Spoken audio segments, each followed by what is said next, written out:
If we're talking specifically about, sensitive subjects, one, there is maybe like one thing that's really, really important that sometimes we tend to forget because there is a sense of urgency sometimes that like, oh, I have only this amount of time to tell the story, or, you want to make the pictures right. But I think the key when telling sensitive stories is the time you take to build trust. Hello, everyone.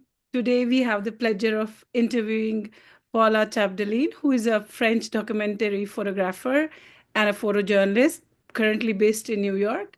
And Paola is recognized for her compelling visual storytelling, particularly focusing on themes of community, identity, and environmental issues. Paula has also collaborated with prestigious publications such as New York Times, Washington Post, and The Guardian. Paula has also directed impactful short documentaries that address social issues, including immigration and gun violence prevention. I'm so happy to be able to talk with you today. Thank you so much, Paula, for taking time. Yeah, of course. Yeah. Thank you for having me.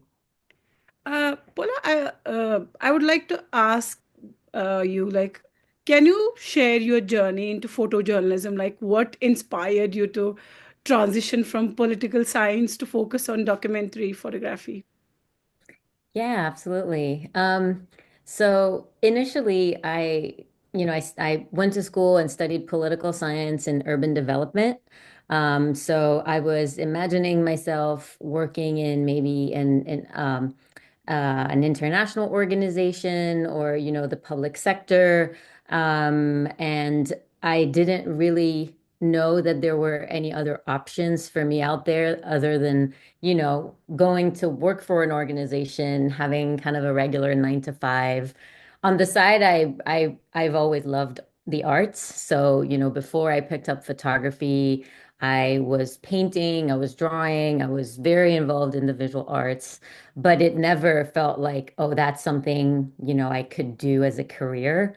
So, I continued my studies in that direction, and I had the opportunity to do an internship at the UN at towards the very end of my master's degree.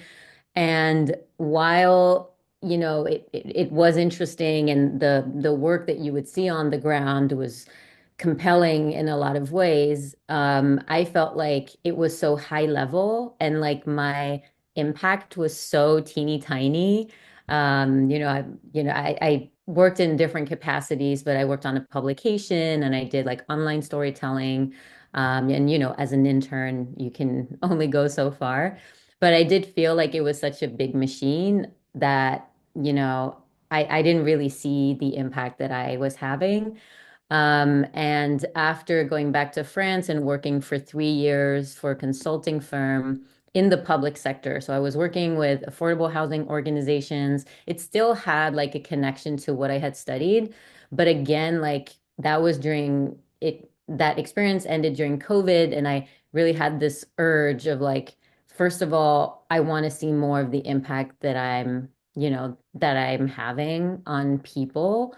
And I felt like that creative aspect of my life was completely, um, it was non-existent. It was so small. And I started really like thinking about, how I could sort of change things around. And, during that time, I had started doing photography, more like street photography, because, the only thing I had access to was like going out and taking pictures, right? So that's kind of how I started. And then, I spent a bit of time in Canada and I was able to meet a lot of the photojournalist community there. So I learned sort of like the chops and followed some of the people around, and yeah, I kind of realized that this is what I had been looking for, to sort of merge my interest with uh, you know big like social issues or environmental issues with, you know, my own creativity and like having my own sort of take on those things. Well, was there any pivotal moment in your career that shaped your artistic vision? Oh, that's a very good question. Uh, I feel like, I mean, that's kind of what I can think about now. I don't know if it would be like a specific moment, but something that I realized is that we, like a lot of people, do photojournalism in a way that is, if you're looking at like wire agencies, for example, there's a kind of a very straightforward, like, this is the news, and I'm showing you exactly this is what I'm seeing. And, there's not always a lot of room for personal interpretation.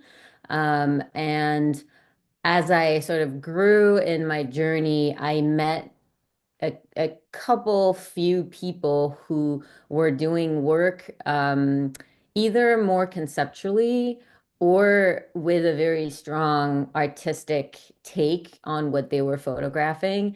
And I think, I had always sort of been at that crossroads of like, I want to, tell real stories, but I also want to be within the arts world. Like I want to interpret and, give it like my own twist.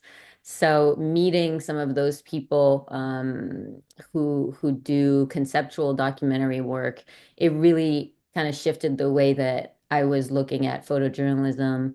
And yeah, I feel like, there is freedom for you to photograph things your own way. And I think that was like a very important thing for me to realize. And also, I would like to ask you, like, what motivated you to start the Stories Not Singles mentorship program for women photographers? Yeah. I think what motivated me is like, I mean, first of all, like, throughout that journey, it was so like I just kind of had to figure things out for myself. And there was nothing that really told me like, oh, you can do this and you can do that. And, these are the steps to go through. So, um, what happened is that as I sort of grew in that career, I really had this like urge to help, whoever was around me. There are, people who would like reach out to me and say like, oh, I've seen you sort of shift your career, and like this is really inspiring, and like, can you tell me more about it?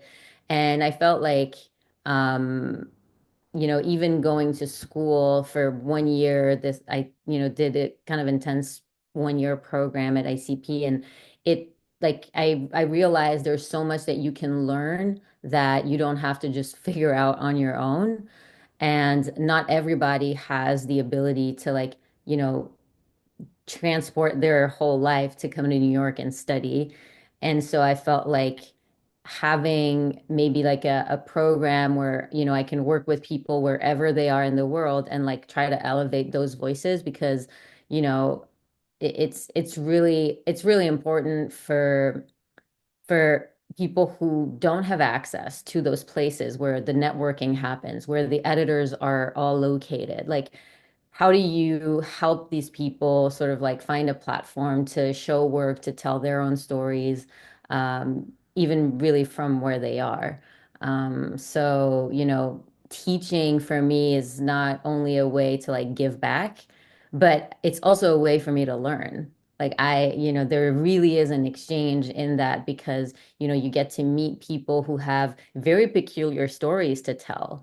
And and it's always extremely rich for me to learn about them, and to, then kind of like help them put these stories together in a way that follows certain codes that are necessary to, successfully like pitch or publish, or, have your story, um, you know, be shown in any significant way. So I think it's something that's been really fulfilling.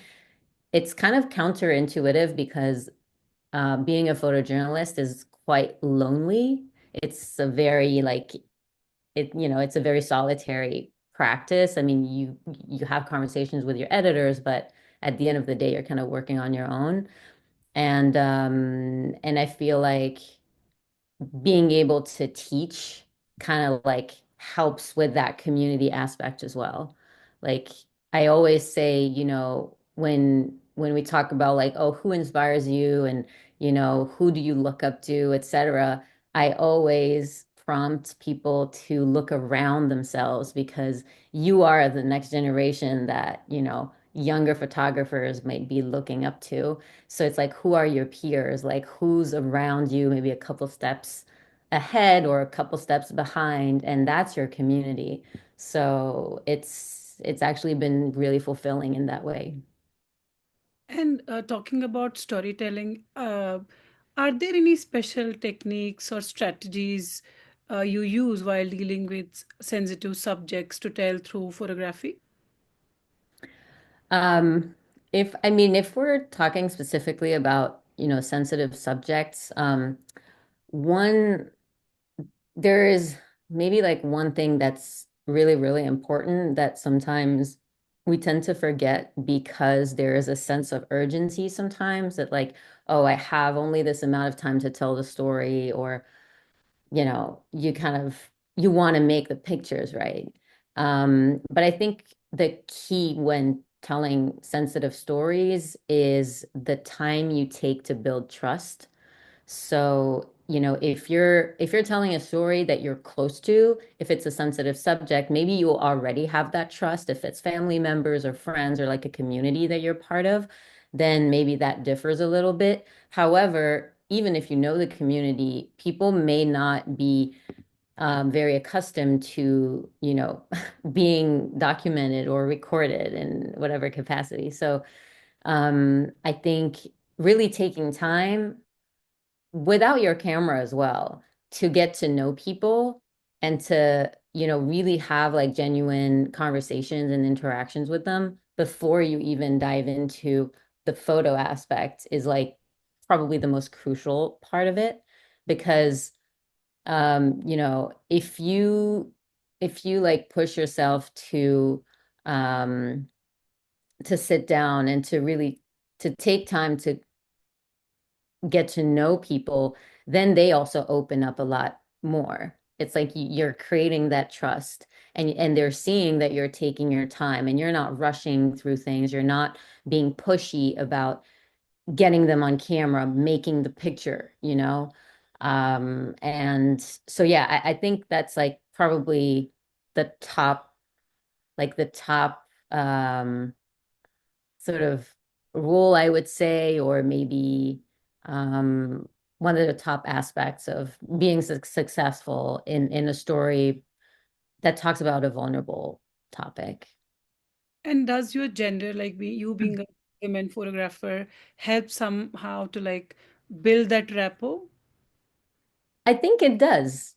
I think, something about, and again, like all of those things are social constructs, right? So, I'm not saying like a woman is by definition demonstrating more care, like, but I think there's something that can tend to feel a little bit more unassuming, which would be maybe not as good in some other realms of work, nervousness, coming in and like I'm a young woman, and sometimes, either if it's talking to women or even sometimes non-binary people or men, like there's something about being a woman that just makes the rapport a little easier.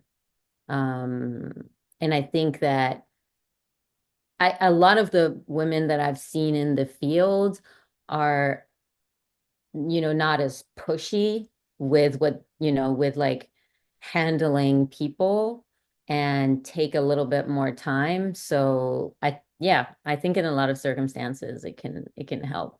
Like I'm trying to explain it in a way that doesn't feel stereotypical.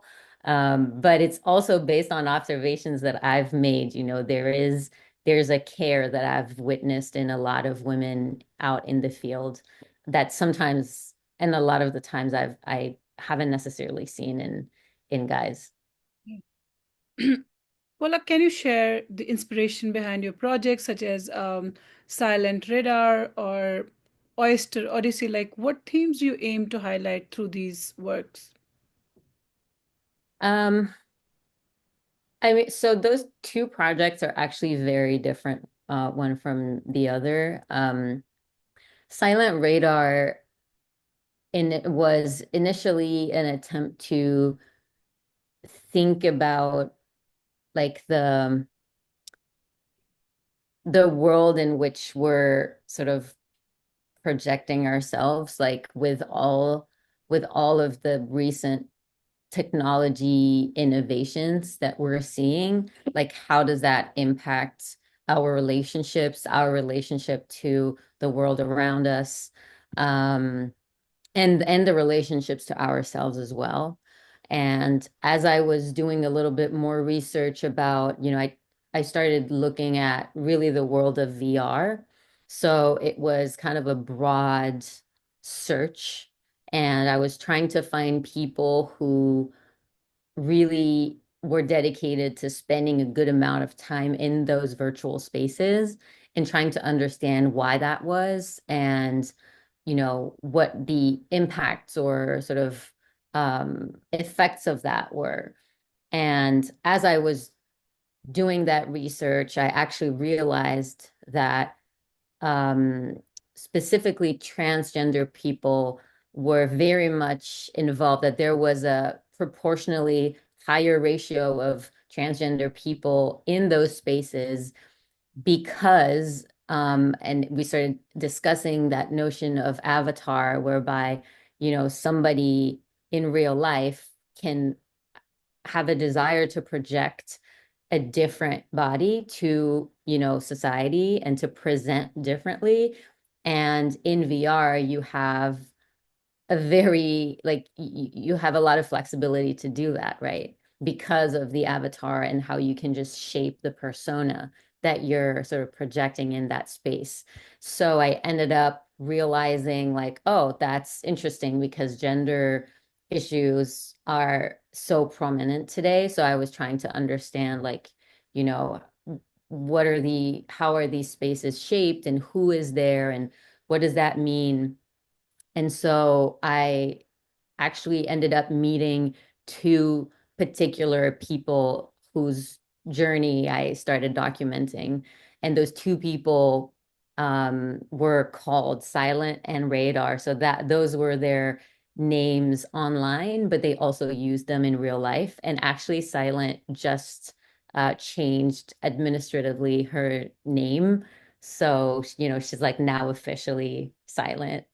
So yeah, that's kind of, I think a lot of the time in those kinds of stories, it's you start with like a broad idea, and then as you refine it, also keeping your mind open to wherever the story leads you, like not trying to impose a certain narrative to what you're trying to tell, but really being open and truthful to what the story actually is. So I think that's something it was actually a very interesting learning process. And in what ways do you think platforms like VR has, if at all, changed the landscape of documentary storytelling? Yeah, I I've seen VR being used in certain projects um, with the goal of creating a more immersive experience for the viewer. In which case, like the barrier between you and looking at a picture sort of diminishes because you're really just you're embedded within the world we're trying to show you. So, for example, I think there were two projects I heard about. One was made in partnership with Al Jazeera, and I think it was about formerly incarcerated women who, go back into the real world and what does that look like? Um, I think it was women. It could have been formerly incarcerated people. I thought it was women specifically, but I could be wrong on that. And so they recorded the spaces where they lived so you could see like, these people's apartments, and you kind of followed them as well in this experience of like going to look for a job. And so it's the idea of putting yourself in somebody's shoes. Um, and I thought that, obviously it stuck with me. So clearly there's a sense of true immersion there. I think there's another documentary photographer, maybe filmmaker, who documented, I think it was Syria, and created these like spaces where you could see, like sort of the scale of the destruction. And again, it sort of brings you right into those spaces that you usually see on TV, where a lot of the times there can be a disconnect. So I thought those were interesting applications. I don't think they're super widespread, just because today, you know, like having a VR headset is, there's like a cost barrier to it. But, mixed reality could become a thing, like augmented reality, where like people are wearing glasses and, like you have information being superimposed onto the real world that you're walking around in. So, I don't know. Those are things that we'll see how they evolve, but I think those are definitely interesting topics to look at, just because like if we look at, what has happened with AI over the course of only a couple months, there's been like a tremendous shift in how we search for information online. And so, that's going to impact the way we tell stories as well, and the way we have our voice represented as well. Like now you go in Chat GPT and, you prompt something and, it just pulls you an entire essay, right? So Well, how, definitely. yeah, sorry for No, interruption. no, go ahead. No, go ahead. How do you balance like technical aesthetics with narrative depth in your documentary photography?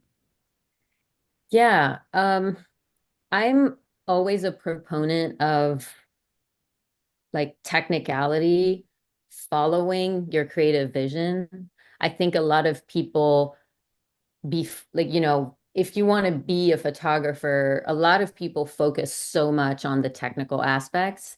And it's actually kind of interesting because people who tend to be more amateur are the ones who most often ask me, what do you shoot on? Do you shoot manual?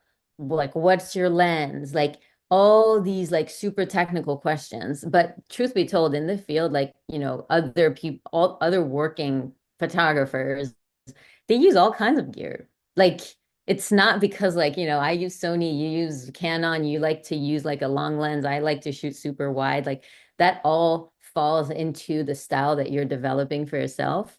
But I think importantly, it's the question of what's your creative vision? Like what are these ideas that you're trying to bring to life? And then how do I make that happen technically? So, for example, if you really love portraiture, then it's like, okay, how can I elevate my portraits? Like something that I learned is I love portraits, but the studio is not my favorite thing. I love to be out in the world. I like environmental portraiture. I like to photograph people in their spaces. I think it tells so much about them. So I'm like, okay, how do I make that happen with also a sense of like a bit of a curation, right? So it's like, what kind of light do I bring? What is feasible with like the within the constraints that I have of, having to go travel to a location. So, the gear that you use, I think should always follow your creative process, if that makes sense. Like, I'm not going to be traveling with a truck full of like, you know, I don't know, like massive, like light reflectors and like huge strobes and like all kinds of things when I'm trying to be mobile and, like, because that doesn't make sense. So I think the question really is about what are you trying to do and how do you make it happen technically? I think it makes more sense to learn in that direction. And are there any strategies or tips that you use or over these years you have sort of mastered or experienced while you choose certain subjects? How do you do that? So do you mean narratively or do you mean more like Like photograph? choosing the subjects or the themes. The themes that I work on? Yeah. You know, there are photographers who will work on like one topic. And I think I'm at least the place where I am right now in my career is that I have different themes of interest. And as a photojournalist, there's like you're kind of compelled to cover a lot of what's going on, like like current events. So, for example, this year in the US was a very political year. The elections happened, and there's still a lot that is going on in the wake of the elections. And as we're, going towards inauguration soon in like late January. So earlier this year, I was like, okay, it's going to be a very political year. I'm going to be very much embedded in it. Probably a lot of my assignments are going to be tied to that. So, how can I work on the topic in a way that makes me feel invested more than just one-off, you know, assignments? So that's when, for example, earlier this year in February, I started documenting the New York Young Republican Club, which was, in itself something that was really challenging for me. Like I always try to look at things like how is that going to challenge either me, how is it going to challenge me either, physically kind of push me to do something that's like out of my comfort zone or psychologically too. Like, I'm French, I'm pretty liberal. There's a lot of things that I align with that are a lot more kind of on the left, sort of social side of the political spectrum. But I also felt like there's such a kind of really just disappointing political climate here in the US. I feel like we have such a hard time communicating. There's extreme polarization. So I was like, how can I, at my own small scale, counter that climate? So, I went out and I was like, I can't expect people who disagree with me politically to come and try to understand my perspective if I don't do that exercise myself. So that's what prompted me to go out and be like, okay, I'm going to go and talk to people who think so radically differently from me, and I'm going to try and keep kind of a non-judgmental perspective. And that was a really great exercise. And I think that as, photojournalist, but journalist, it's something you really owe yourself. Like if you're not going to go do the challenging topic that has a lot of gray areas and a lot of nuances and be open to people's unique experiences of those political topics, then like you might as well not be a journalist. So, that's something that really pushes me. Like, how can I challenge myself? And, I went to North Carolina in the fall, and I had never really documented like an aftermath of a climate disaster. So, going there, I was like, I had to rely on people to kind of guide me and help me, like, how do I go about this? And that was also really challenging in its own right. So, how do you kind of push yourself to cover things that are, yeah, that are out of your comfort zone, and that you feel will help you to have a better understanding of what's going on around you. Well, um, when you talked about like picking up these, daring yourself, like choosing these challenging situations or, these topics, I'm just wondering to know, like, do you also assess the situation like in advance? You keep like sort of plan A, plan B, whenever, or like risk assessment. How do you do that? Are there any preparations that you, how do you? Uh, it's a good question. I think I haven't been in a situation that's like like that's so dangerous that I would really need a big fallback plan. For example, I mean, obviously the Young Republicans, that was in New York. I was going to events, I was meeting people. There was nothing really, if something went bad in terms of my relationship, probably I would have had to adjust in that regard.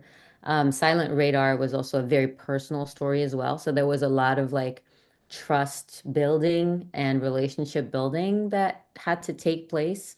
So again, that's something, you know, a fallback plan would have been like what other project, or what other story if things didn't go as well on a personal level with the people I was trying to document, right? I guess the one that could have been more subject to what you're talking about, which was North Carolina. Um, you know, I was being hosted by a local family there. So I also wasn't really on my own. There were a couple of people that I knew who were in that area, and I also was in contact with a couple of other photographers who lived in that area.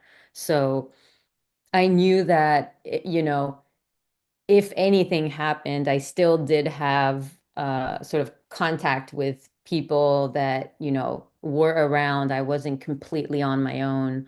And it wasn't really as dangerous as, I wasn't in the heart of the hurricane. I went after and looked at, the sort of community efforts in the rebuild. So it was a little different in that sense.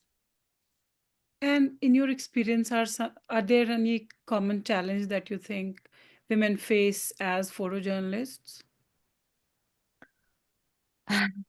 Um, I mean, I obviously have seen and heard about situations where, you know, there are much less women photojournalists in the field. So you can be, you can end up in a situation where you're with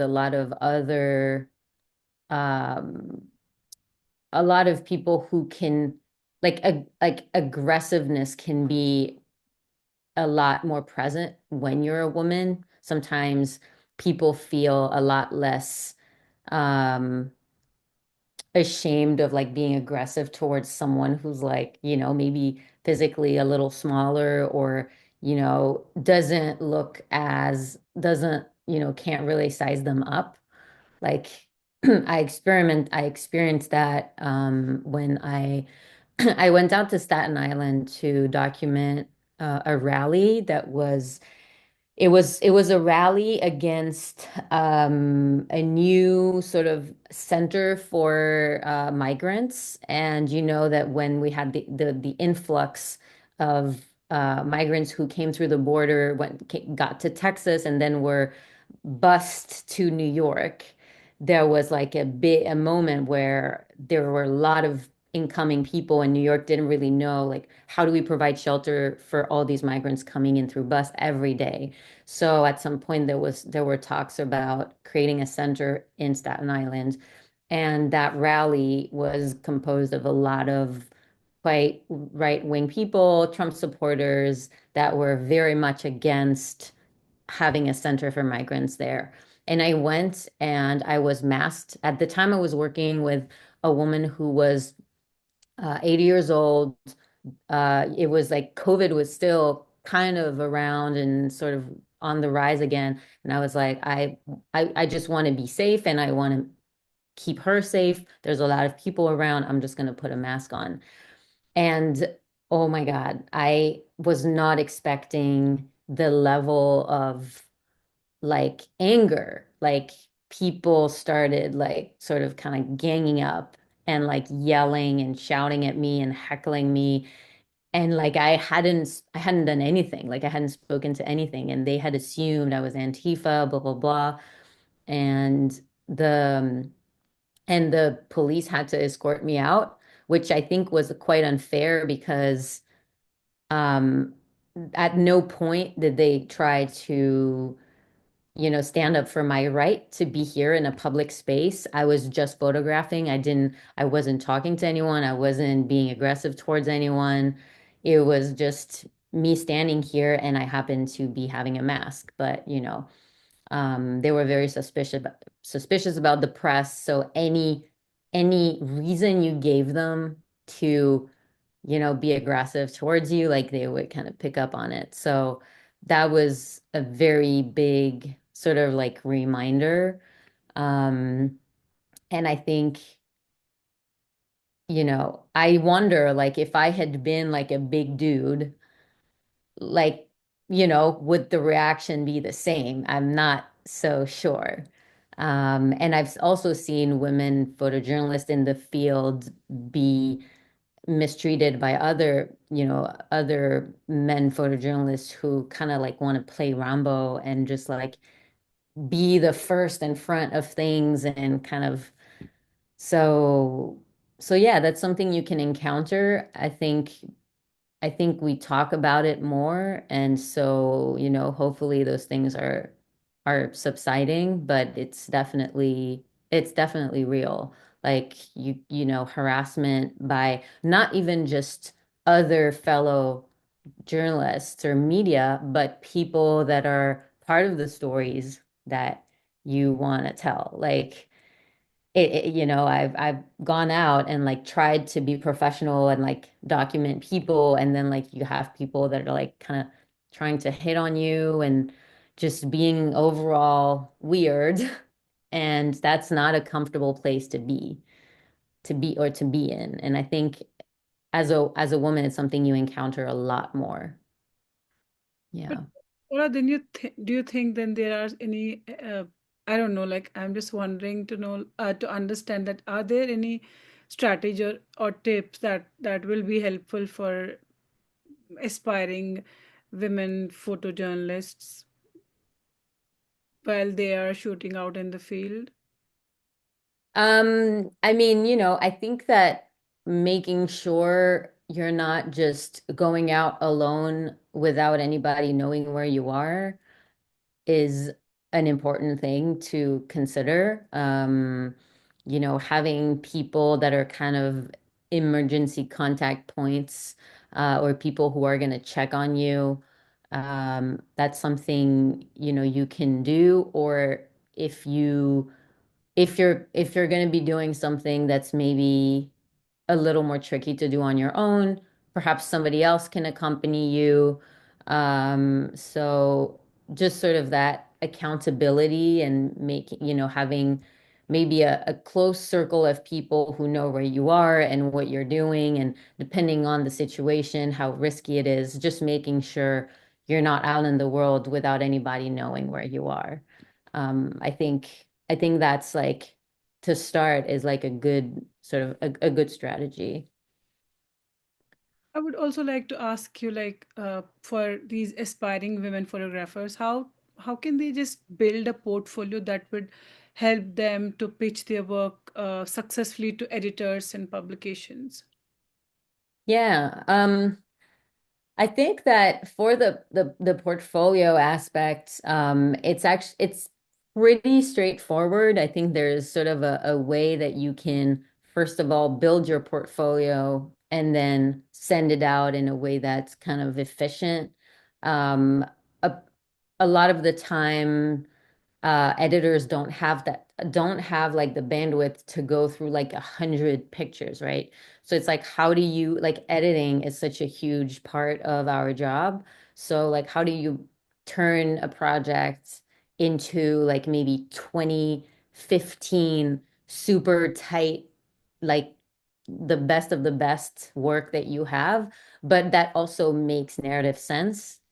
So it's not just a collection of like bangers, but it's like how do you build the narrative between those pictures, right? So the way that I would go about it is try to edit like the strongest body of work in maybe like I would say 15 to 20 slides into like a PDF. I would always put like a project description at the beginning, so, again, project description is also something, even when I work with some of my students well, actually, that's like not some, but like like in general during the program, yeah, we look at how do you write about your work effectively. So, being concise enough, but, you know, talking about the purpose of your work and what is actually in your work and what you have done, what you're trying to do in the future. There's a lot of components that you really need to sort of decipher and boil down in your writing, because this is what's going to grab, people's attention. Um, and then when you're pitching your portfolio, um, you want to be really targeted and specific. Like, first of all, you can't be pitching to different people at the same time because editors want, like, you will have exclusivity a lot of the time for for a certain duration. So if somebody says yes, if two people say yes at the same time, you're gonna have to backtrack and then pull the story from somebody. You never want to do that. So it's kind of like having a list of like what are the top people that I want to send the story to, and who do I want it to, or where do I want to see it published? And then going through the list. So like being able to send like a short email with your portfolio attached to it. A lot of the time I always recommend having it in like a Google Drive, and then you just put a link in your email because otherwise it just takes so much space in people's inboxes. So, that's a little trick. And then like super succinct, like, hey, I'm blah blah blah from this country. I want to pitch or share a story that I've worked on for, I don't know, X amount of time. 2, 3 sentences max about the project. I always recommend putting in your email maybe 1 to 3 top images from your portfolio to really grab their attention. Um, and and yeah, like knowing when you're pitching your work, like where do you want to see it? You know, is it like a specific category of the paper? Why does it make sense? Like that's an important thing too. It's like, why does it make sense for us to publish this now? Like, what's the current climate or context that makes your story relevant at this present moment. Sometimes it's good to have a story that's evergreen because you don't have to tie it to the context of today, but it can also work against you because then there's always going to be a more pressing topic to address. And so you can be waiting for a long time, and for them to say like, okay, we can go ahead with publishing that. And also something people don't do is to follow up. Like don't be discouraged if someone doesn't answer your email, your pitch. People just don't have time. So it's and you'll always have like the odd one out who like is never going to respond even after like following up 5 times. But I always say like it's not because they don't answer your first email that it's done. So it's like follow up like a week later, 10 days later, and then follow up again. And then on your last follow up, it's saying like, okay, I understand you might not be interested. If that's still the case, or if I don't hear from you by this date, I will, move along and propose the portfolio to somebody else and thank you for your attention. That way they will remember that you're not holding grudges, you're following up, you're being thorough with, like your process. You're also being polite and respectful by saying like, okay, I understand. Thank you very much for your attention. Now I'm going to move on to somebody else. That way, and sometimes people will get back to you and they'll be like, no, actually, like, well, I'm actually interested, or sometimes you just need to give people deadlines. There's no reason why we have to be on the receiving end, being the ones waiting. Like, you have to value your work and you have to believe that it's good enough. It's just you have to find the right space for it. And those editors would be lucky to be publishing your work. So you also have to believe that I have something important to offer here, and I'm kind of doing you a favor too by obviously it's transactional, but like by offering you the work and prioritizing you. So, there's no reason for us to feel like timid or shy or like, please take my work. Like, no, like, hey, I've have this body of work and I believe in it. This is what it is. And if you're interested, you got to respond. Otherwise, I'll be moving on. So kind of having that confidence is also super important. Well, are there any resource recommendations that would be helpful for our young female photographers seeking support and mentorship? Um, yeah, I mean, I think a lot of mentorships, like for example, I'm part of Women Photograph, and they do these these yearly mentorships. So I think any opportunity you can find to submit your work is super valuable. So, Pictor is a really great platform to apply to um, you know, open calls, mentorships, like exhibition calls, different kinds of awards. So, and it also sharpens your ability to, talk about your work. And, they always ask for like these project descriptions, these captions, like it helps you to professionalize yourself.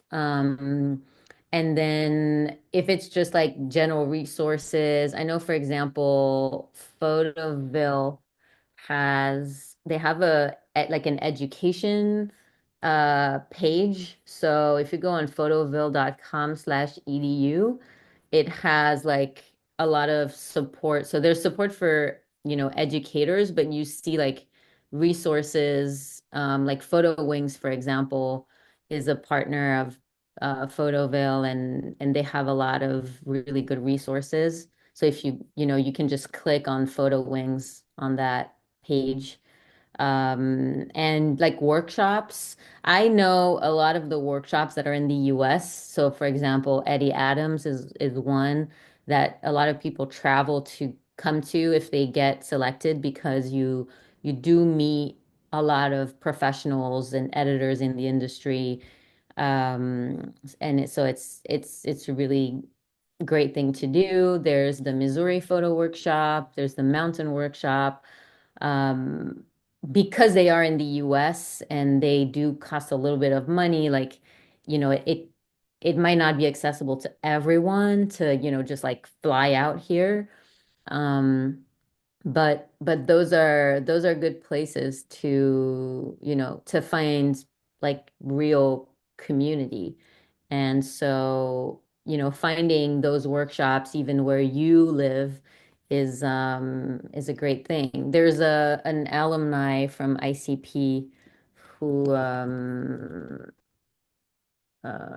school who created, I'm trying to find, he created a school kind of like the International Center of Photography, but in Ghana. I can't remember the name of the school, but I can find it. And like he intends to be like the main like photo school on the African continent. He's building a photo library, and that also caters to an audience who is like local to, West Africa and for who it's just a lot easier to, go study there than like come to New York and deal with visas and stuff. So yeah, being abreast of those opportunities is great. And yeah, I mean, we're lucky to be at a time where like online resources are also a lot easier to find. So so yeah, those are little examples. Thank you so much, Paula, for sharing your experiences. It's been so enlightening. Um, I'm quite hopeful that your experiences and advice can inspire our members or anyone who will watch this program. So, thank you so much for taking time. Yeah, of course. Thank you so much. And I'm very easily reachable. So if anybody has any, specific questions, they can always write in my, whatever private message or email. It's quite easy to find me. So yeah, with pleasure. Thank you so much. Take care. Bye Thank bye. you so much. Take care. Bye.